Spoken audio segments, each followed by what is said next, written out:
Hello, welcome back to another video. I am in this video going to show the process of how I make prints from start to finish, because it's something that I've never really shown, especially the editing part of it all, like all the stuff I do on Photoshop to get something print ready is something which I never show. And this video is sponsored by Canon. I did 2 videos a while back with them because they sent me, I'm pointing over there to a printer. They sent me a big fancy new printer and I made a couple of videos about it, and this video is kind of like a follow-on from that. The printer I was sent by Canon and I've been using ever since is the Canon PIXMA PRO-200. I made a really detailed video about it when I first got it, talking about all its specifications and everything that it can do. So if you want to know more detail about it, that video will be linked in the description, and that's what all these clips are from now, as this video is more just about making prints. Now that I've had 5 months using the printer, how have I been getting on with it? What are my opinions on it now? So I'll also be talking about that whilst I'm making some art to turn into prints. So in this video I'll be first off making a piece of art, then showing you how I edit it on Photoshop, then showing you how I print it, all the settings and the paper that I use. So first I need to make some art. So I'm going to show you some footage of a piece of art that I made quite a few weeks ago now.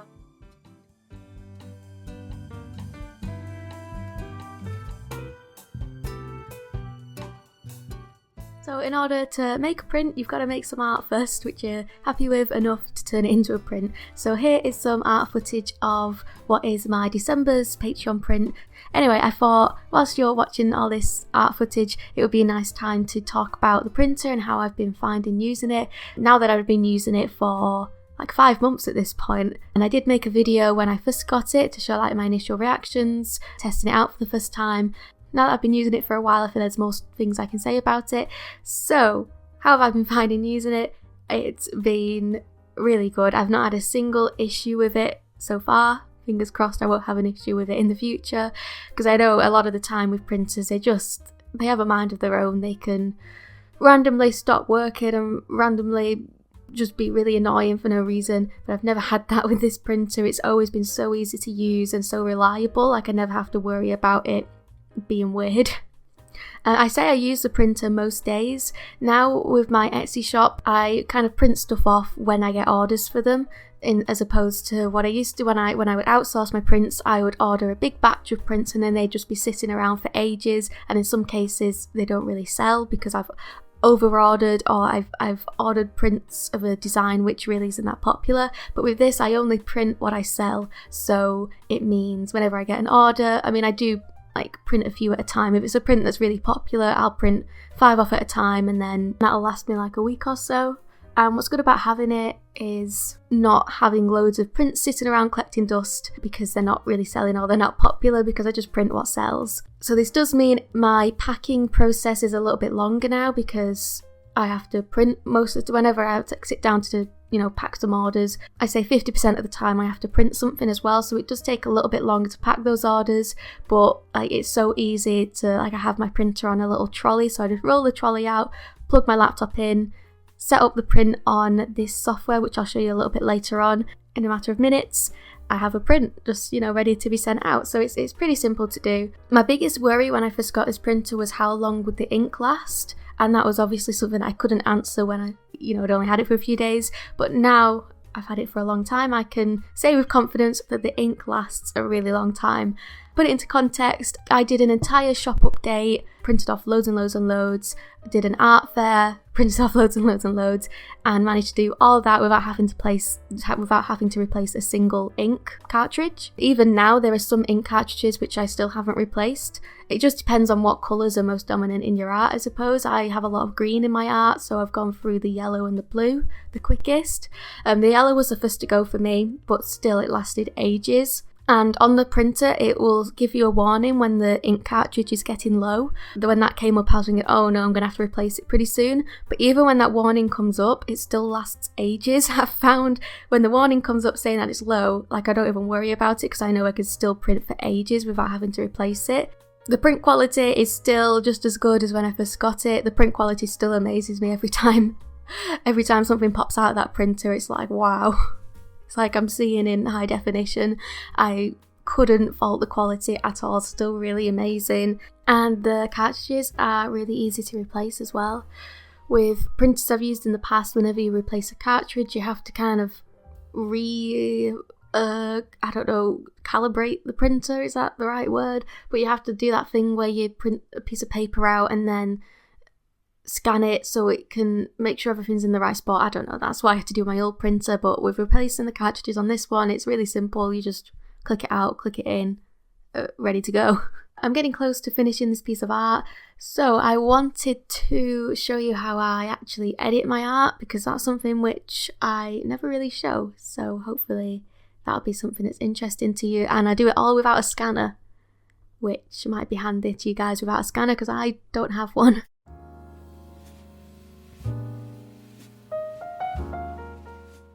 I'm back. So now that the art has been made, I need to edit it. I edit everything on Photoshop. I'm aware that everyone will have Photoshop. Everything that I do on Photoshop, a lot of editing software will have the exact same tools, and I'm aware that I might not be doing this in the most convenient, streamlined way, but this is just how I've learned to do it and taught myself how to do it over the years. If you don't have Photoshop and you're thinking about getting it, here's a little tip, because this saved me a lot of money. When you go to buy Photoshop, for some reason there's two options. You can buy, well, it's a monthly subscription basically, so you can either pay this something like £20 a month, which is quite expensive, but then if you scroll a bit further down and you do some digging, you can find a version of Photoshop that's £9 a month, I think. And at first I was like, why is there two versions of Photoshop but one's a lot cheaper? What's going on here? And it's basically because the cheaper version has less storage, like iCloud, like the cloud storage, I don't know what else to call it. That doesn't really bother me because I don't really use that much storage, or I could just put it on a USB. So I do recommend getting the much cheaper version of Photoshop. So I think I pay like £9 a month for Photoshop. But there you go, there's my little tip if you are thinking about getting Photoshop. This clip will look a little bit different because I filmed it on a different day, and I put the same dress on trying to keep the continuity, but then I realised my pictures have changed, so it doesn't matter anyway. I want to talk to you about how I photograph my art. So like I mentioned very briefly before, I said I don't have a scanner, and while that technically isn't 100% true, the scanner I do have is very, very old and quite bad, so 90% of the time I just won't use it, and instead I will take pictures of the art. This is my camera, it's the EOS, it's the EOS R50 Canon camera, there you go. That is my camera. How I take the pictures is I will section by section take a close-up, really detailed picture of each section. With this piece being A3, I took quite a few pictures, but if it's a smaller piece like this, for instance, this is just A6, I will take a picture of maybe the whole thing just as one, or maybe I'll do two halves if I'm being really picky. The reason I take multiple pictures close up instead of one picture zoomed out is mainly just to keep as much quality as I can and capture every single detail. So I take lots of close-up pictures and join that together in Photoshop, it'll be super high quality and you'll be able to zoom in and see all the details without it going blurry. When I'm taking the pictures, I'll try to get as perfect of like a bird's eye view as I can. So the piece of art and the camera are level, basically. And then after I've taken all my pictures, I'll just look through the little screen here and I'll have loads to choose from, and I'll just zoom in and pick the ones that are really focused, because some of them will be a little bit blurry because I moved a bit, so it's just picking the best pictures. Good lighting is really important for this step because you want to try and avoid all shadows and you want it to be as bright as possible. If it's sunny outside, I'll just go outside and take the picture because that way you get a very even spread of light, well, depending on if it's a shadowy day or whatever, but try to get as much of an even coating of light over the piece as possible. When it's not sunny, which happens most of the time, I will use this light here. As you can see, this light gets ridiculously bright, and that is a BenQ lamp. Oh, I'll turn it off, it's a bit bright. That's the BenQ lamp, and because it's quite like rounded and long, it gives like quite a nice even coating of light. And don't get me wrong, there are still shadows which are really hard to avoid, but just try your best to get the brightest possible picture. I'll show you now how I edit my pictures on Photoshop, how I take all those pictures and join them together on Photoshop and edit it to be the finished print.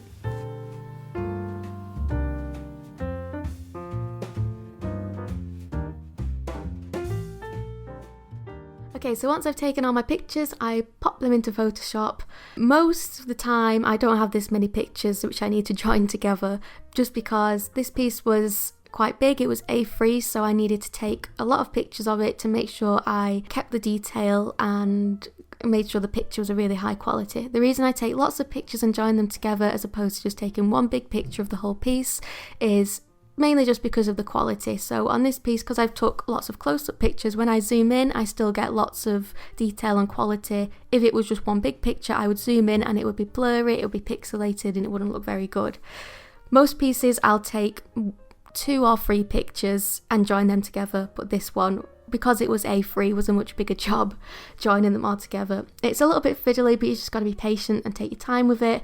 I join them together picture by picture like a little jigsaw, and I will set one of the pictures to a low opacity so I can see it overlapping with another picture, and I'll try to join it up, and I'll use the warp tool a lot to make sure I can, because whenever you take a picture it'll always be at a slightly different angle, so the warp tool helps a lot.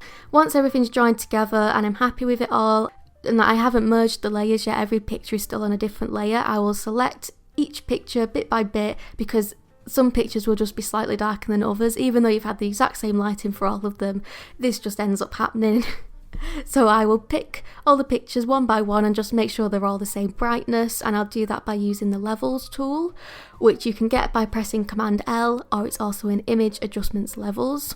Once everything's joined together, all the pictures are the same brightness, all the pictures join up really nicely, I will get the eraser tool, the rubber tool, and I will just lightly rub out on a really like fuzzy, blurry eraser with like soft edges. I will slightly rub out all the edges of all the pictures to make sure there's no like sharp line where a picture joins a picture. Once that's done, I can merge my layers and remove the background. With collages, this is really easy to do because it's all straight edges, so I'll just use the lasso tool, the polygonal lasso tool, and the magnetic lasso tool as well if there are any like curved edges, and that allows me to just really easily cut out the background, and it really makes a difference removing the background. On pieces like say a painting that I've done or a drawing with more wobbly edges that aren't as straight as a collage, I will use the rubber tool and just rub around it to get a really sharp edge, which does take a little bit longer because obviously collage is straight edges, which is just super easy. For most pieces, all I do then is adjust the brightness, because it will always be a little bit grey, the picture, so I'll up the brightness. I mess about with the levels a little bit just to make it as bright as I can and look as close to basically my goal is to make it look as close to the real piece as possible. And then I'll go in with the spot healing brush. Now on this one I was using the spot healing brush a lot because I didn't like the snow that I painted, so I used that to remove all the snow and I put the snow in again on Photoshop. Most pieces don't require this much editing. This piece did because I wasn't 100% happy with it, and there were a few changes I wanted to make on Photoshop to make it as nice as possible. Most pieces don't require this much editing. 90% of the art I make just has, I join the pictures together, I remove the background, I up the brightness, the saturation, tweak the colours a little bit, get the spot healing brush to remove any bits of dust or hair or any lines that I'm not happy with on the piece, and that's it. That's as much as I do. But this one I did do a little bit more than usual.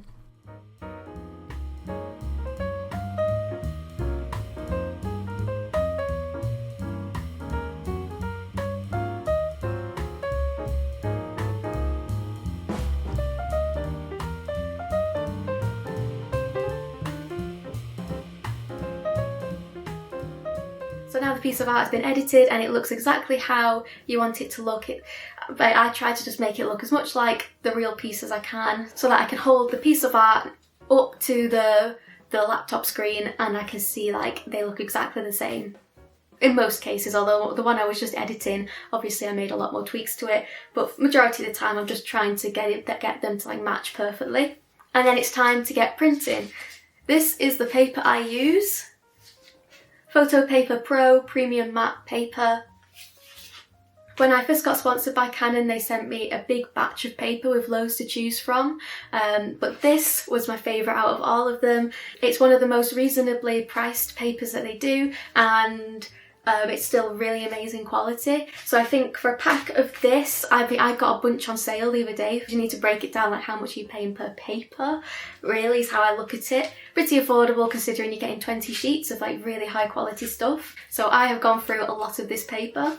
Where are we now? We've got our print ready to go, we've got the paper, the printer's going, now it's time to get printing. The software I use to print is called Professional Print and Layout. It's free to download. It's a software made by Canon specifically for like their printers. So I'll do a screen recording right now and I'll talk you through how I set things up on there, ready to print, and then we'll get printing. Simple as that, right?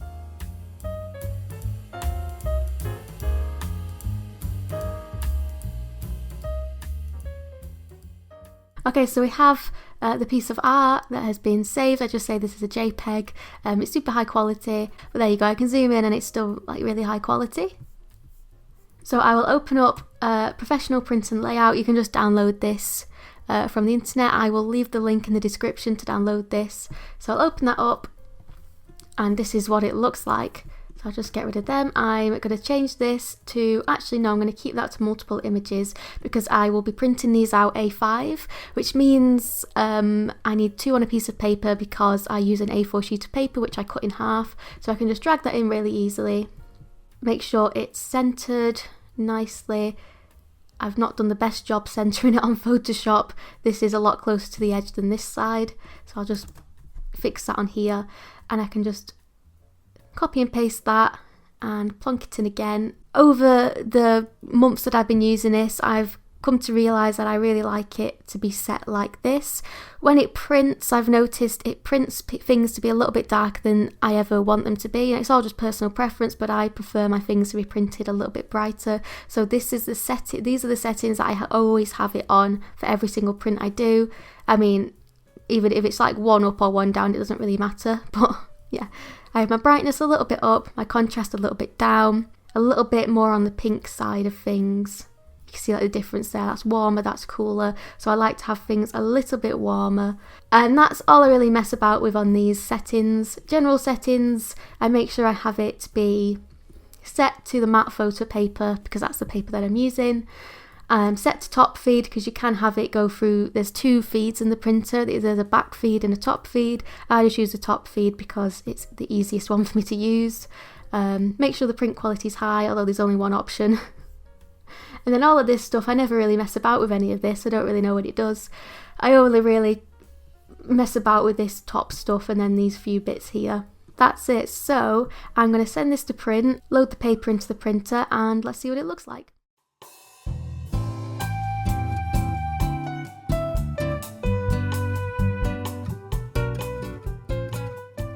Okay, I've pressed print and now we wait. It takes around a minute to print a piece of paper, an A4 piece of paper I'd say. So we'll just let it do its thing.